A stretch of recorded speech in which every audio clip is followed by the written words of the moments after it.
हैं आप सब इस्लामपुर और ट्रिपल एम टीवी की तरफ से आपको ये इन्फॉर्मेशन दी जा रही है। पीछे आप हमारे देख रहे हैं कि ये एहतजाज हो रहा है क्रिश्चियन कम्युनिटी जो हमारी जो जड़ावाला में बहुत बड़ा एक वाक़या हुआ था और उसके साथ पास्टर जी साहब को जो है उन्होंने यरगमाल बनाया हुआ है, घर के अंदर हाउस अरेस्ट किया हुआ है, उसके ऊपर ये प्रोटेस्ट हो रहा है। और आप देख सकते हैं कि वो पीछे तक जो है वो लोग वहाँ तक मौजूद हैं और ये सब जो लोग हैं यहाँ पे मीडिया कवरेज के साथ बहुत सारे लोग यहाँ पे मौजूद हैं और एहतजाज कर रहे हैं।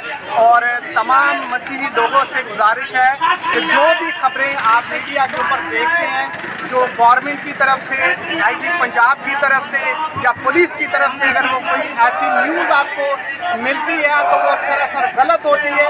आप अपने सियासतदानों पे, क्रिश्चियन कैंडिडेट्स के ऊपर पे और अपने तमाम मसीही लोगों के ऊपर भरोसा रखें। जो भी खबरें चलाई जाती हैं वो इंतहाई सरासर गलत है और आप जो है मसीही लोगों का साथ दें। पीछे आप देख सकते हैं किस तरीके से जो लोग एहतजाज कर रहे हैं और इस तरफ आप देख सकते हैं कि पुलिस की जो नफरी है वो भारी नफरी यहाँ पर भेज दी गई है क्योंकि यहाँ पे खतरात भी लाहक हैं।